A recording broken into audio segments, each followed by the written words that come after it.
We're here with Rabbi Moshe Hauer, who is the Executive Vice President of the Orthodox Union. Rabbi Hauer, welcome to JNS here in Jerusalem. Thank you. That's a privilege to be here. Yeah, thank you. And I think it's important that people understand that the Orthodox Union, everybody knows it from the OU on the products, that it's the number one organization that certifies products as kosher in the United States and maybe worldwide for that matter.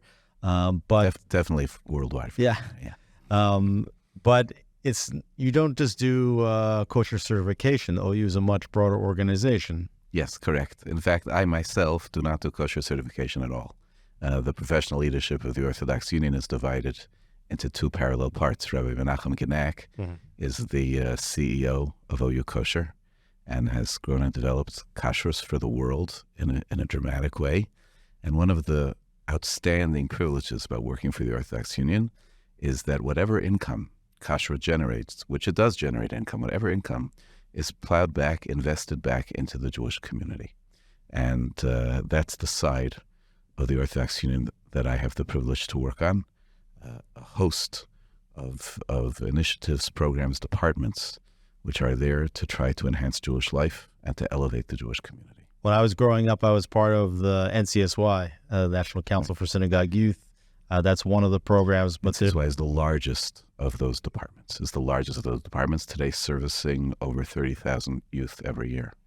But you do more than just religious affairs, or religious affairs as it ties into sometimes political affairs, social affairs. Tell me a little bit about how that works. So we hope to focus primarily on elevating the religious experience of Jews. And whether that's through our youth movements, whether it's through the rabbis and congregations, whether it's through direct to, quote unquote, to consumer, our apps, for example, and our websites that teach Torah. Tens of thousands of people are constantly learning and elevating their connection to Jewish life. Our women's initiative, that's like off the charts in terms of the amount of people who are studying Torah all the time. But it is the case as well that we are deeply involved in advocacy for the Jewish community on many different fronts. We have a national advocacy office in Washington, D.C., OUA, led for over 26 years by Nathan Diamond, where we advocate in Washington, D.C. for issues of concern for the Jewish community, for the American Jewish community. We are very active in advocating for issues around the state of Israel, together with other partners in the Jewish community, and for American Jewish life, for religious freedom, these days very significantly around the issue of AntiSemitism. And we have as well a significant advocacy presence in state capitals through our Teach Advocacy Network, which was created in order to advocate to advance government partnership in private school education, in religious school education, which, as you know, is a significant issue for people trying to raise Orthodox Jewish families in the United States, where Jewish education is private school education, but it's not treated as a luxury by our community. It's a necessity. And advocating for government participation. Right, obviously, because it's very expensive, especially if you think about the Orthodox community in America, probably outproducing most other communities in terms of children per household. And therefore, if they want to send their children to Jewish schools, America has a great public school system in general where your property taxes are paying for your students to go to school. But in the Jewish community, it's not the case. It's all private schooling, and it makes life for Orthodox Jews very expensive. They're living in areas where the property values are very high. And certainly if they have to send their kids to Jewish schools, if they have 3, 4, 5, sometimes more kids in school, and with the prices of Jewish school keep rising, going up and up and up, it makes it that the families have to bring in a significant amount of income to maintain the Orthodox lifestyle. Correct. That's exactly right. And Orthodox families would consider it, would usually describe it as their greatest or close to their greatest challenge. Challenges of being able to maintain an Orthodox Jewish lifestyle is the price of schooling.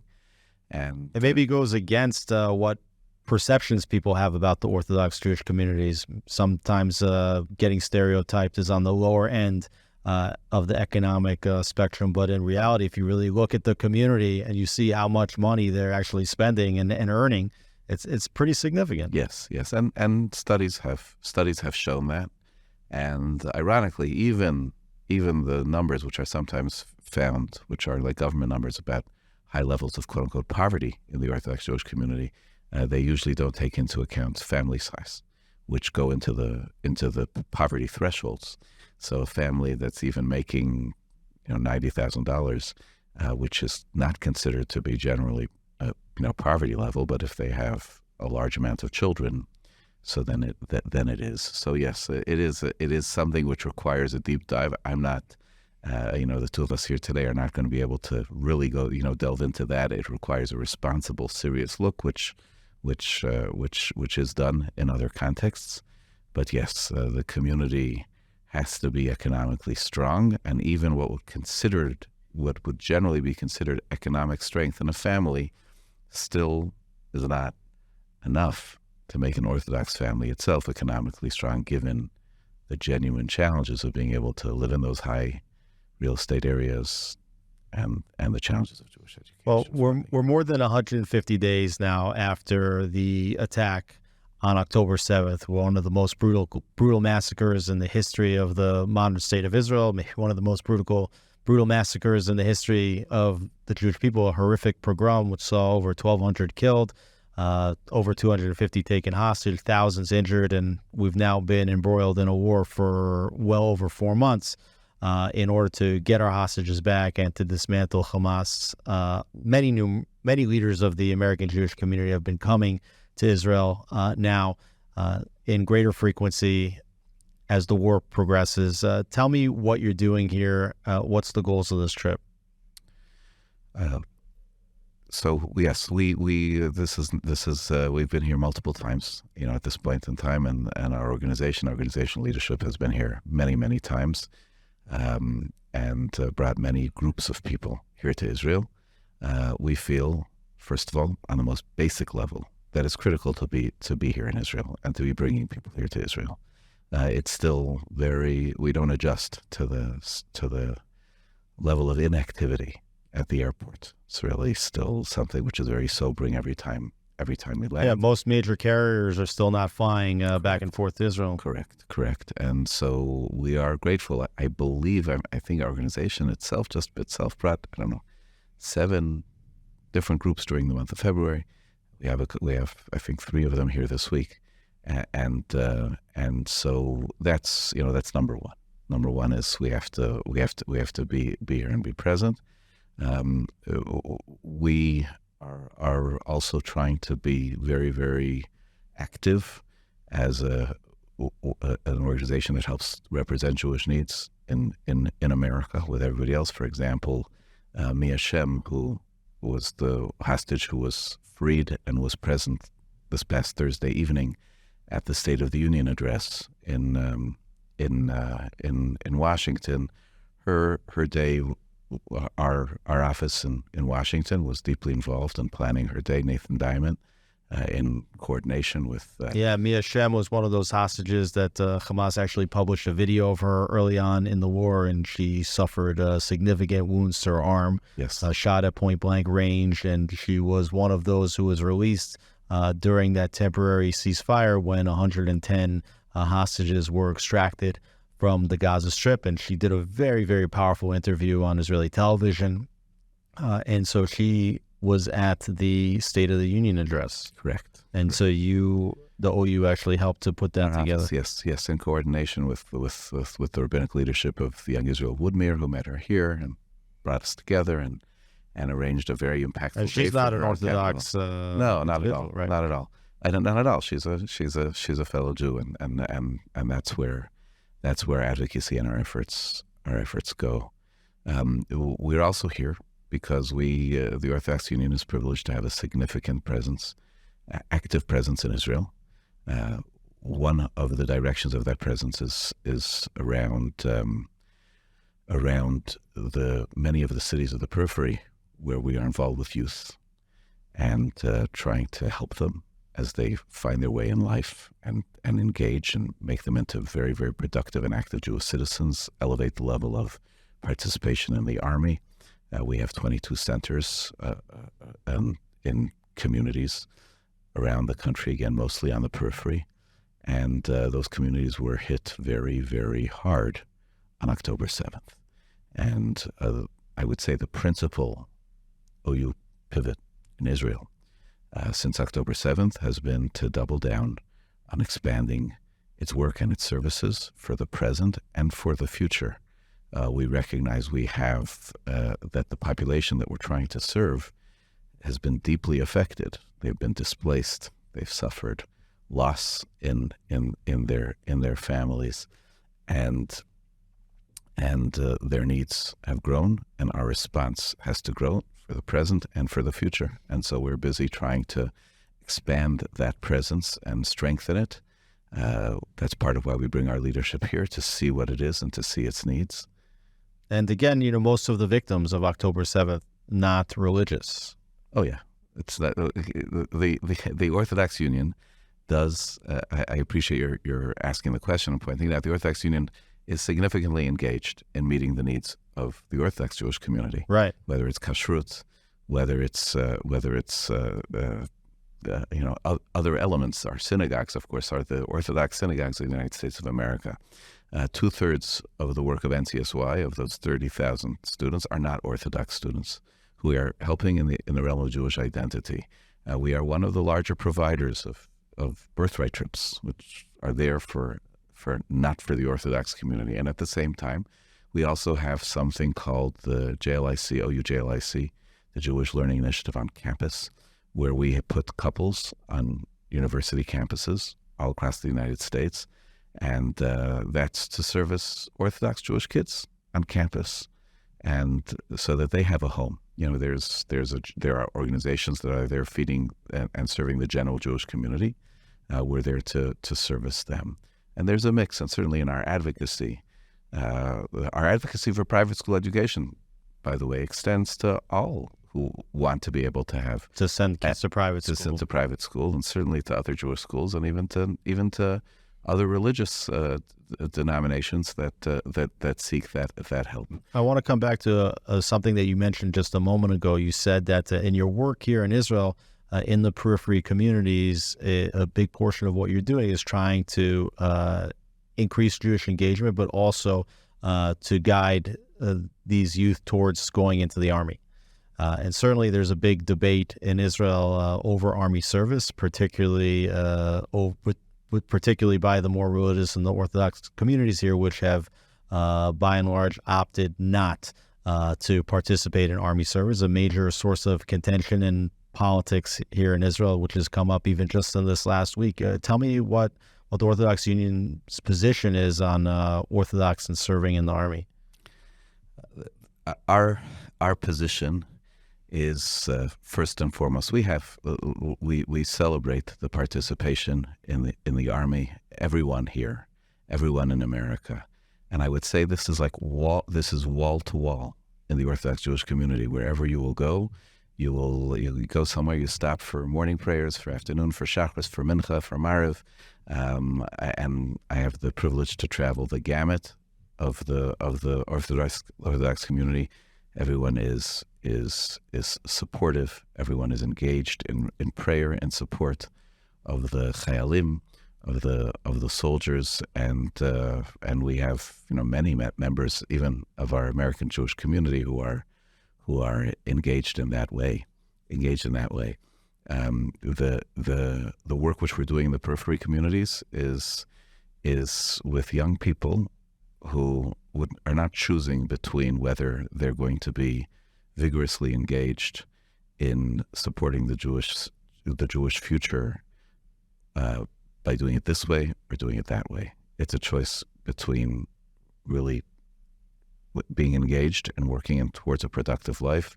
We're not trying to make them into Haredim. We're not even primarily focused on making them into Datiyim.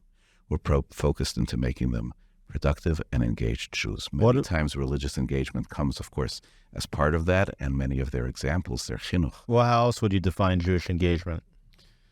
Jewish engagement in the state of Israel is also to stand and be very, very clear that I'm part of the Jewish people, and I stand up for my brothers and for my sisters, and I'm willing to give my life to them. That's a very fundamental level of Jewish engagement. And in a certain sense, we all believe firmly that there's a level of derech eretz, a level of interaction with others and commitment to others that is a premise, a foundation for everything else, for everything religious. There's a classic tradition which you may know that is attributed to the Arizal, the great Kabbalist, that he said that before a person prays, they have to accept upon themselves the mitzvah of v'ahavta l'reacha kamocha, to love your fellow man like yourself. And it's a fascinating tradition because, prayer is really about talking to God, isn't it? So wouldn't it make sense that you'd have to commit yourself to love God and to revere God? But we understand that the foundation, the first Jew who offered a prayer was Abraham. He was offering the prayer not as a religious experience. He heard that there was a city of humans, not even Jews, and not even people who shared the same values. They were of the opposite values of Abraham, that was headed to destruction. And he said, I have to worry for them, and I have to concern myself for them. And that becomes the framing of Jewish life. You're talking about the city of Sodom. The city of Sodom. But his nephew was there.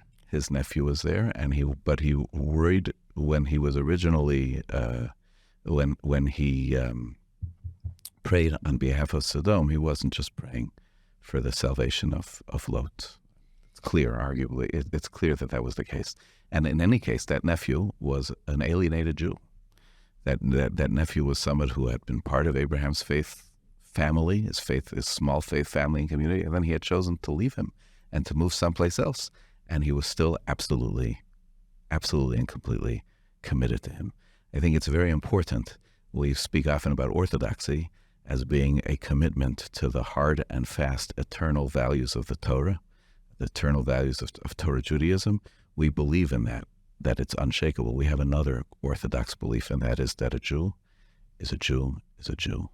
There's no such thing as breaking that identity, and that means that there's no such thing as breaking the commitment of brotherhood that we have to. Well, you say two things that are interesting, and it pivots into the next portion of the conversation. The first is that the commitment to v'ahavta l'reacha kamocha, which is loving a Jew, your fellow Jew, as yourself. And that's something that I would say probably in the last few years, and certainly in the several months even leading up to October 7th, we saw is sometimes a challenge for the Jewish people, that we have developed rifts a lot of times over politics or different social issues, where you have different communities looking at the other communities in the Jewish world and saying, you're not a good Jew, or that's not the way Judaism is supposed to be. We certainly saw it here in the issue of judicial reform. We see it whether it's regarding settlements in Judea and Samaria, Jewish communities there, whether it is on the question of whether the Orthodox in Israel serve in the army or not. This discord was actually one of the signals that Israel projected over to its enemies, and may have been one of the factors which demonstrated to Hamas and Iran and others that Israel was vulnerable to attack. And certainly we have, in the wake of October 7th, and there was also, by the way, rifts between the American Jewish community and the Israeli community as well. And certainly after October 7th, not just the attack of Hamas here in Israel, but the very rampant and very quick spread of anti-Semitism in the United States. And I've always noted that anti-Semitism comes about for a few reasons. And one of those is that when the Jewish people say to each other, you're not what a Jew is supposed to be, you're not a good Jew, you're not what a Jew is supposed to be, the anti-Semites come and they say what you just said, which is, oh no, a Jew is a Jew is a Jew is a Jew. We don't care who you voted for. We don't care if you served in the army, if you didn't serve in the army, if you kept Shabbat, if you didn't keep Shabbat, you're all Jewish. And in a way, it's a spiritual response to some of our own deficiencies as members of a singular family. So I wanted to get some of your comments on the rise in anti-Semitism in the United States, and also maybe what the OU is doing to fight some of that. Okay, so you said a lot. A lot, yeah. And there are different Opens pieces up a to can of respond worms. to. Yeah. I would just say, if I may just divide Go it ahead. into two, like first to speak about the issues of V'ahavta l'reacha kamocha, about how we treat each other and how we manage these arguments over this time, and then the very toxic anti-Semitism which we are experiencing at this point in time. So certainly, when it comes to V'ahavta l'reacha kamocha, the way we argue with each other in the Jewish community, just like in America, the way Americans who are not Jewish are arguing with each other, is something which is nothing short of horrible. It's not. It's something which threatens a breakdown in society. The good news is that what we have seen since October 7th confirms what many of us, and you'll tell me what you think, believed before October 7th. And that is that the vast majority of the Jewish community really is not ready to go to war with each other at all. They're ready to argue with each other. They're ready to be divided on ideological positions, on practical positions. But they understand, first and foremost, that the destiny of the Jewish people is tied, intertwined one with another. Kol Yisrael Arevim Zeh B'Zeh is not just a slogan, it's a reality. And number two, they have a fundamental love and commitment to each other. They could be arguing with each other till they're blue in the face, and then if one of them starts passing out because they're blue in the face, they're going to bend over and they're going to resuscitate them, and they're going to do everything they can to save their lives. Jewish people demonstrated that on October 7th. Like, all the arguments disappeared. And you've heard this 100 times. It's to a point where it's trite, but it's not trite. It has to remain at the forefront. It's as it is in the American community. I'm not even saying the American Jewish community, the American community at large. There are people who are players, who are leaders, who benefit from ideological arguments, from raising those ideological arguments very, very high onto the radar screen, into our consciousness. And the level of division that they plant as a result is something which the community in which they are planting that division doesn't appreciate.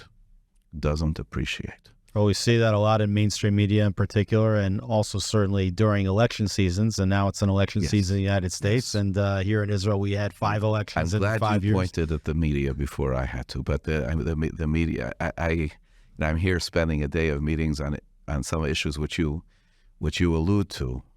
And it's amazing how people on different sides, quote unquote, of the different sides of the same issue really, really are so close together, but they can't get their message out. They can't get their message out because the elevated messages are the sparks which are thrown into the tinderbox, not the basic, not the core principles.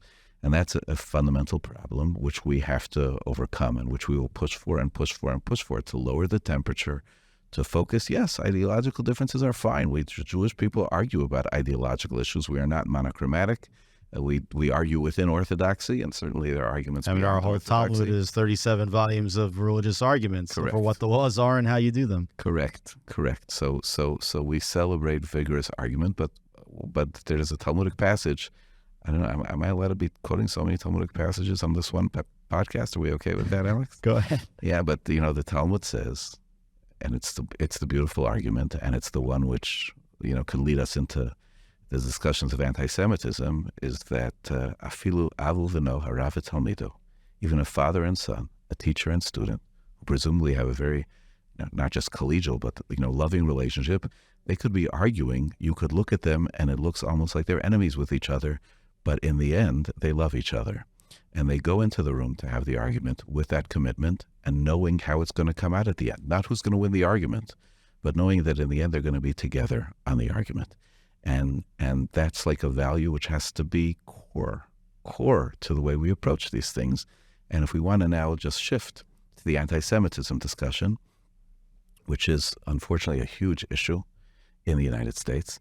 So part of it, as you know, ground zero of these arguments is around university campuses, where we hear something which is patently false, and that is that these things have to happen because of the need for freedom of speech and academic argument. And of course, we are champions of freedom of speech. And there is nobody who should be stopped from being able to say that they oppose even what's sacred to us. That they don't have to be stopped from saying that they oppose the Israeli actions in Gaza. They have the right to say whatever they want, even if we find it wrong, even if we find it deeply offensive. But they don't have the right to intimidate. They don't have the right to use speech in a way which says, okay, and now be fearful. We want to chase you out of here. That's the opposite of creating academic freedom. And the disingenuousness of the arguments for academic freedom is that they are coming from a place where it's not an argument in a classroom where people are committed to get along at the end.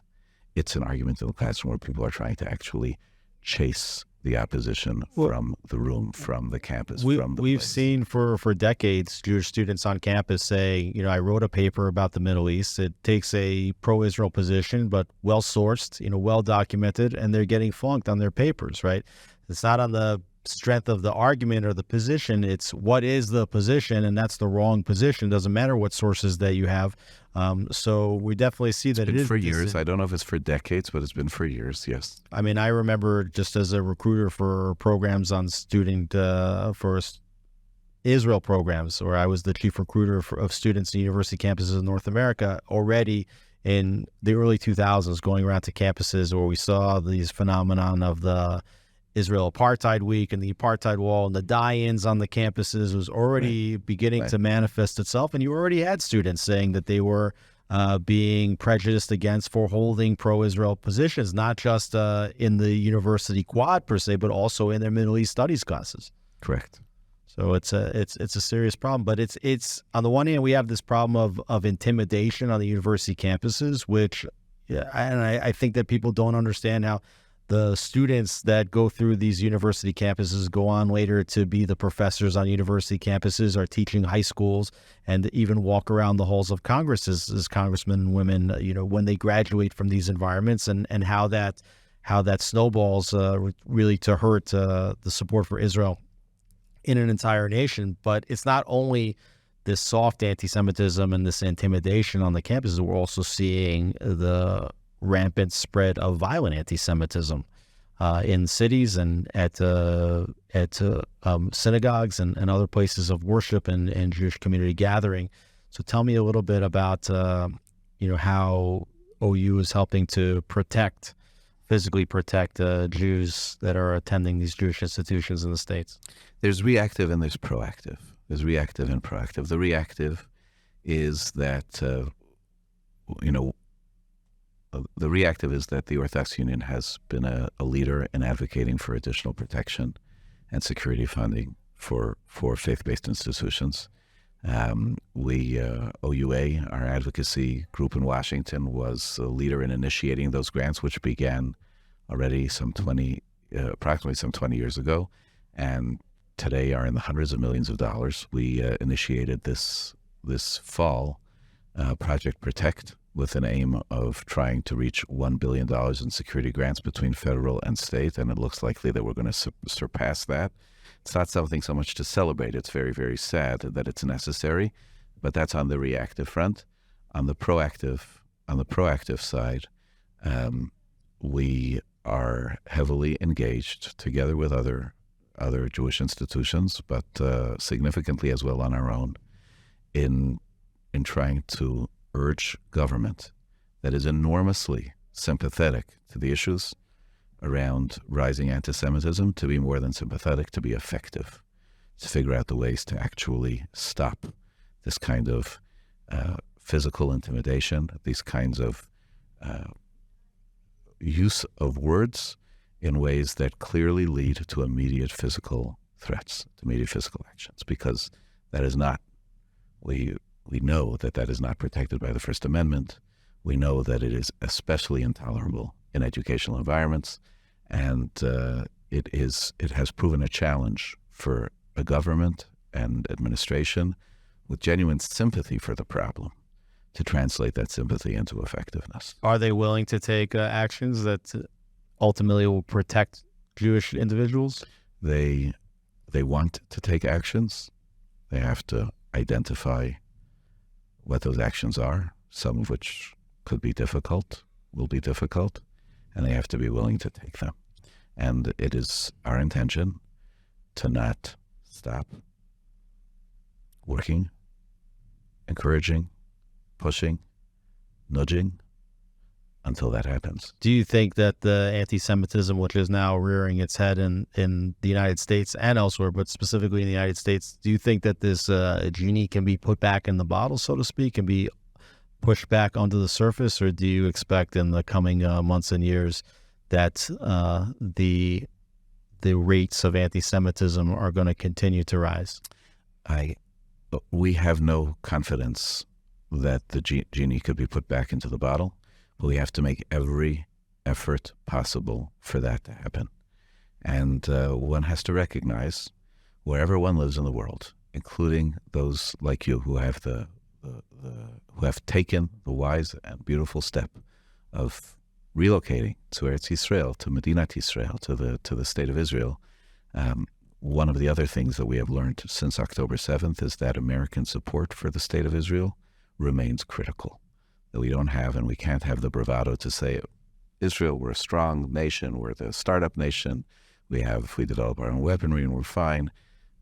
Israel is sitting and waiting for plane loads of armaments to come in shipments. They're the American political cover, even as we might quibble, and understandably and appropriately, and we are the first ones to quibble as well with sometimes shifts in messaging, which are very, very disturbing and disappointing. But the American coverage, the American support has been essential. And if we're ready to give up and say America's becoming anti-Semitic and it can't be reversed, there's no response. Okay, and therefore we're going to just be able to relocate someplace else. We must all, everywhere in the world, we must double down on trying to restore America to its own values, of which what's happening currently are a complete contradiction, and a disappointment and an embarrassment to American leadership, not just to American Jewish leadership. And what responsibility would you say that the Jewish community, and specifically the Orthodox Jewish community, have in helping to be a light and to restore some of those values? We have an absolute responsibility. We have an absolute responsibility, not just in the defensive mode, but as well, as you just said, in being a light. And if we're going to fight this by introducing our own language of hate and rejection and so on and so forth of whichever other party, it's not going to work. It's not going to work. We have to stand for the values consistently, and just like that, just make sure this is supposed to be, the United States is supposed to be a country where people argue, they're free to be different from each other, but they must be committed to care for each other and to not harm each other in the end. That's what makes the Union strong, and that's what makes the Union have its purpose of existence and its identity fulfilled. Again, it's easy to give up. It's much, much easier to give up, and especially Jews with our memory of history, it's very easy to give up. We cannot afford to give up. Rabbi Moshe Hauer, Executive Vice President of the Orthodox Union, thank you so much for being with us. Thank you.